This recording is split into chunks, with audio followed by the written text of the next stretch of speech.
It's off again. Inoue versus Sam Goodman has been called off for the second time. Sam Goodman has suffered a recurrence of the same eye injury, which has been a cut the first time it was postponed, and it's reopened again in a sparring session leading up to this fight on January 24th. It was scheduled, the first fight, for Christmas Eve, I believe, last year, and then obviously rescheduled because of Sam's injury for the 24th. Now Sam has suffered the same injury again, and the fight is off. However, Inoue has a replacement opponent here, and I hope I get his name right, in Ye Joon Kim.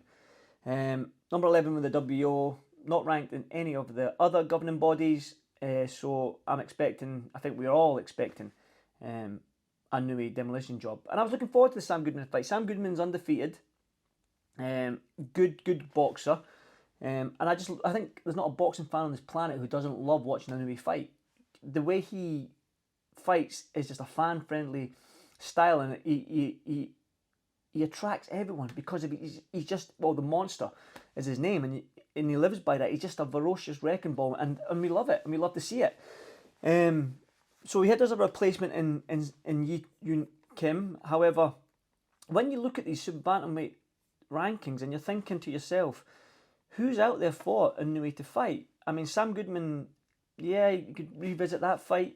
Casemiro, does that interest people? Casemiro's a great fighter. But I think I'm going to agree with Eddie Hearn on this. If Inoue's going to stick around that super bantamweight division, Muhaddin Akhmadaliev. I was out in Monte Carlo with Eddie, and Eddie, I mean, don't quote me on this word for word, but I think Eddie along the line said after the fight when Akhmadaliev won, when he's got a third round stoppage victory, he basically said to Inoue, stop running from Akhmadaliev. I don't think Inoue is running from Akhmadaliev, but that is the fight to make at the super bantamweight division. But again, you want Inoue to be tested, and how far can Inoue go? We're looking at Crawford, but there's talks about Crawford going up to super bantamweight to fight Canelo. We've seen Usyk go up to heavyweight and fight giants who are 3 stone, 4-5 inches taller than Tyson Fury and whatnot. I think Joshua was 3 inches and 20 pounds heavier than him as well. So how far can Inoue go? Now for me, when I look at Inoue, and I look at those featherweight, that featherweight division, and I'm thinking, like, come on, you've got Figueroa, Angelo Leo, Nick Ball.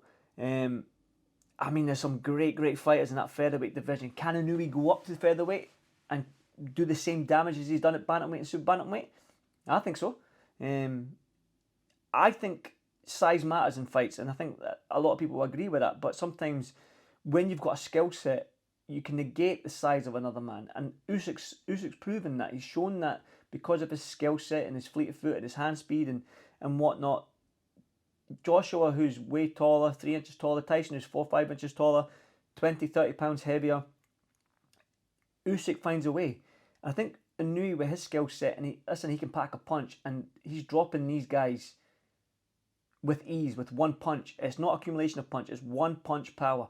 But I mean, can you, like, again, this might just be because I know Nick Ball, but can you imagine Inoue versus Nick Ball? Can you imagine that fight?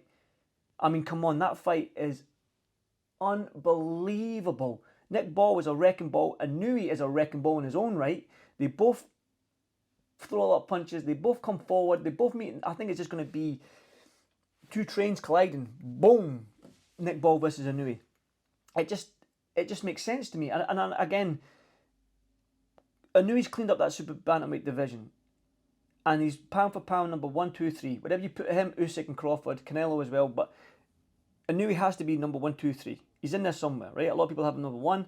I'll probably have Usyk number 1 and Inoue 2, just because of what he's done and the inactivity of Crawford.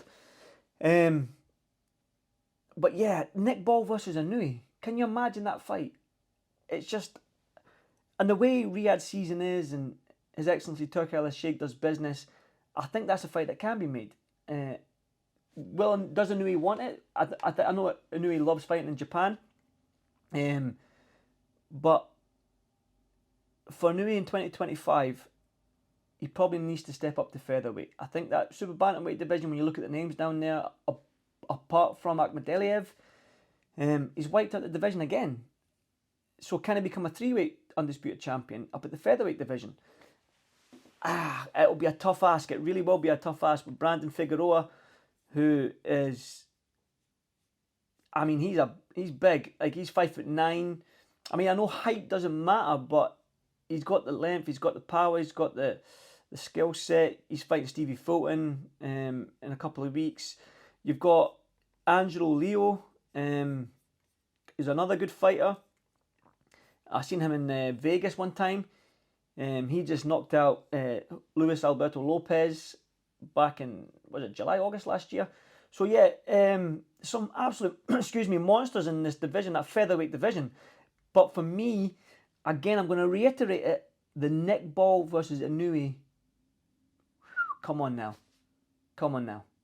That makes sense. For a boxing fan, for a boxing fan that just wants to sit and watch two men at an elite level go at it. I mean, Nick Ball isn't particularly tall as well. Nick Ball is tiny, 5'4", maybe. Inoue would be taller than him. Again, I'm not saying that height matters in these fights, but I'm just saying that, does that extra 4 pounds, will that make a difference for Inoue? Is that a step too far, just 4 pounds going up to featherweight? I don't know. I don't think so. So I honestly think that if Nick Ball versus Inoue happens, then we're all in for a treat. And if anyone can do it, it is His Excellency Turki Al-Sheikh in Riyadh season, because right now we have been spoilt in boxing. We've had some great fights, but since that October 23 fight with Fury and Ngannou, since that October 23 all the way to 2024, look at the fights we've had. Look at the landscape of boxing. Look at the heavyweight division. The landscape has changed.